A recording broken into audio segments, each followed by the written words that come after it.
Shalom Sim Racers and auto sports enthusiasts. Welcome to the Holland Hebrew Simulation Racing Channel. I'm Holland Hebrew and thanks for tuning in. Today we're going to do a little tutorial on the wheel settings for the Thrustmaster T80 racing wheel in Codemasters F1 2016. The 2016 season is a little bit different from the 2015 season. If you remember, the settings for the wheel was access within the main menu. You would go to My F1 and you would make the settings from there.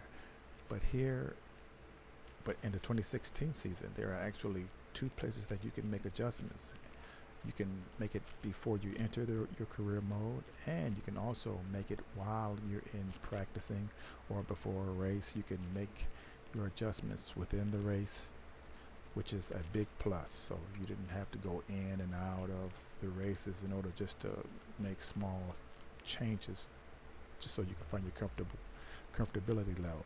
But we're going to begin here within the first way to access your wheel settings, and we're going to hit the triangle button to go to game options, and we're going to click on settings, hit the X button to go into settings, customize controls. Remember that title, customize controls. Hit that, advanced wheel settings, and go into advanced wheel settings.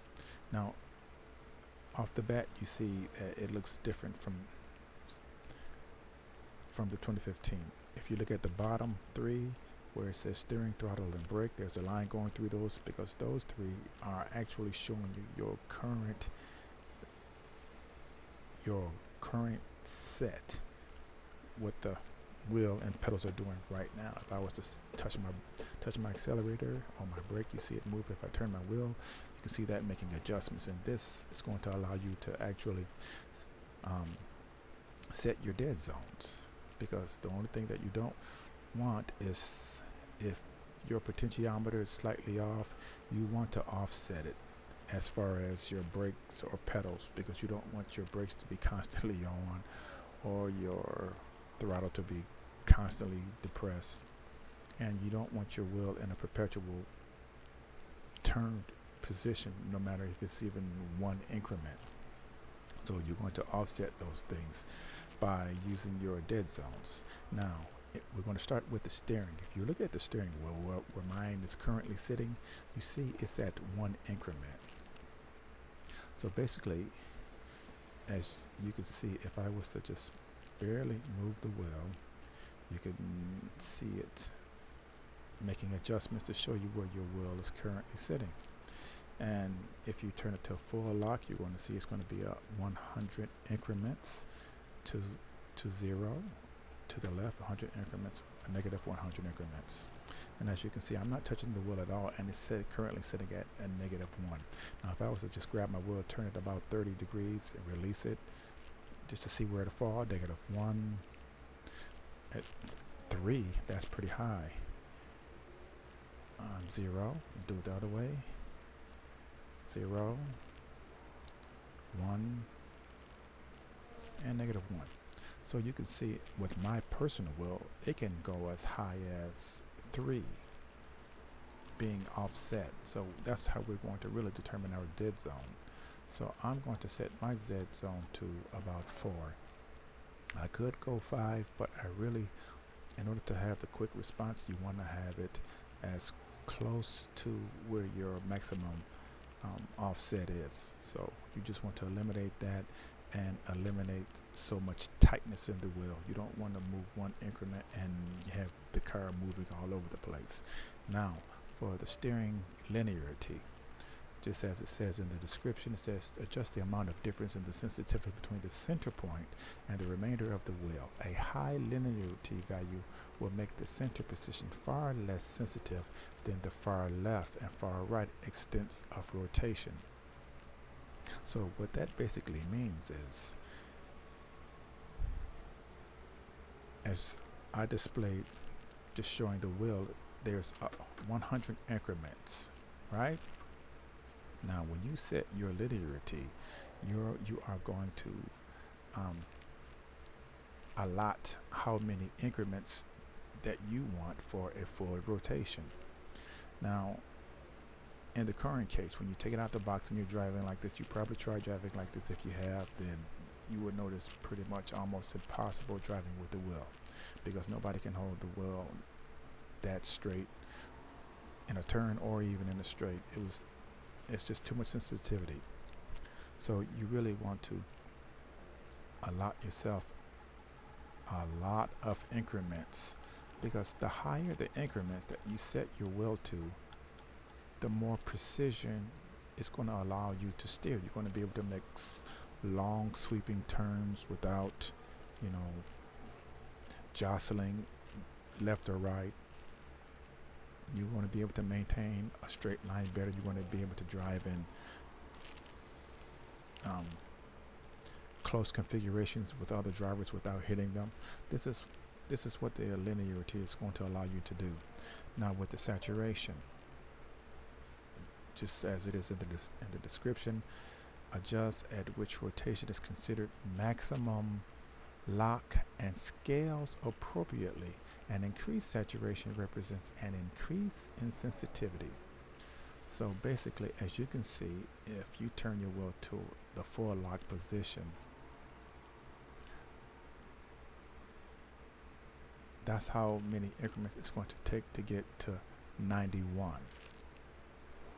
Because we set our linearity at 91. You could set it to 100. That would just give you more precision, but I like my wheel to be a little bit tighter for F1, because there's only about 260 degrees in an F1, 360 degrees in F1 steering anyway, so you don't want too much play. You want the car to be as responsive as possible, but not too responsible where you can't maintain a long sweeping curve. So I normally have my saturation set to 0, because when I turn my wheel to lock, as you can see, right at lock it hits 100. But if I was to turn my saturation all the way up, it would probably hit 100 a lot sooner before I even got close to the lock position.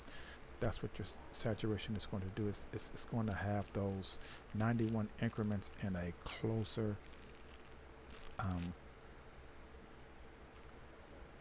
basically what it means is you're not going to have to make as much of a turn in the wheel to get 91 increments. You're still going to get 91 increments, but you're going to do it with less effort, which means that the car is going to be more sensitive. It's going to be similar as if you had the linear, not as sensitive as you had the linearity low, because that's going to take your wheel from a 0 position to 100 degree lock in either direction. And the higher you turn your linearity, as I said before, the more precision your wheel is going to be. And as far as the brakes and the accelerator, as you can see, you know, my potentiometers are set really well. I mean, when I release, they're at 0. That's exactly what you want. So you don't have to offset those unless you're the type of person that keep their foot on the brake.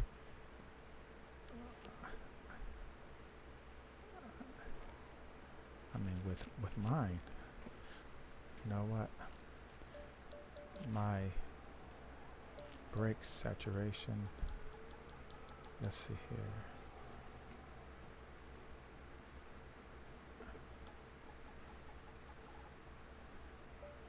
My brake linearity.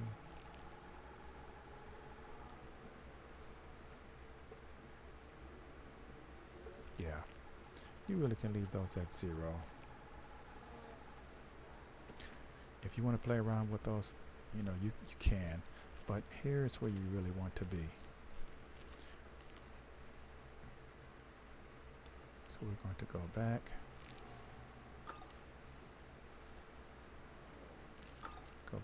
here, go back some more, go back to career mode. Hit career mode. Okay. Continue career. I'm going to wait for it to load, and then we're going to show you how to access it within the race itself. It's pretty straightforward. It's not that difficult. But if you don't know where to look or what to look for, then you can easily overlook it. Okay, let's start the session.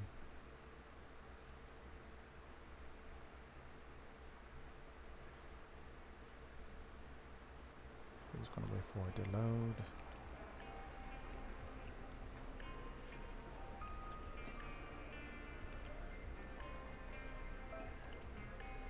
Okay, let's skip that. Continue. Okay.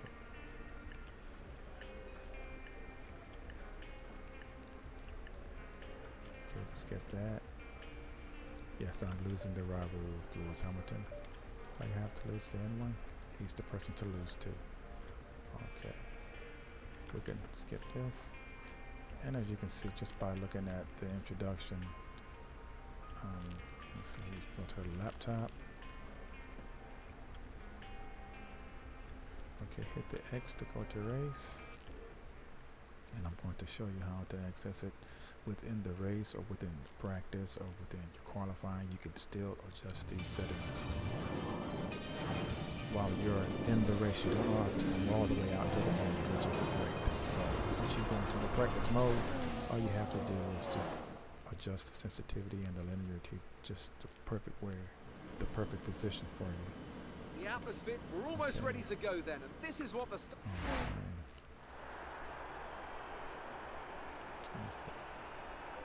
the race. Now what I'm going to do is I'm going to hit the option button and go to preference and go to customize control. Hit customize control and hit advanced wheel settings. So even before a race, there are your settings right there.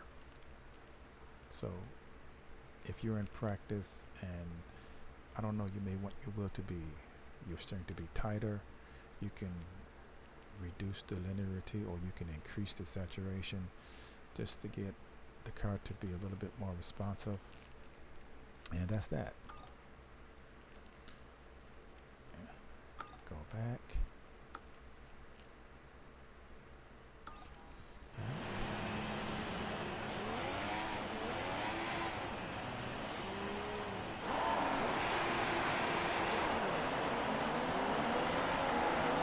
Start. And as you can see how smooth the inputs are.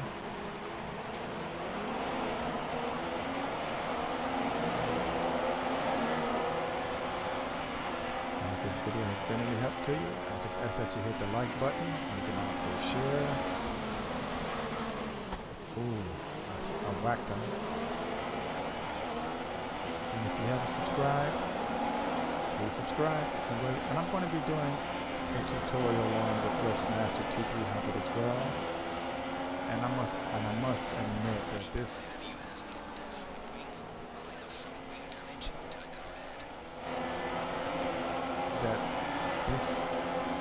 the 2016 season, the car feels a lot better. It's so much smoother than 2015. It feels fantastic. Yeah. Just hit the like button and subscribe. And thanks for tuning in. Shalom. And I'll see you on the grid.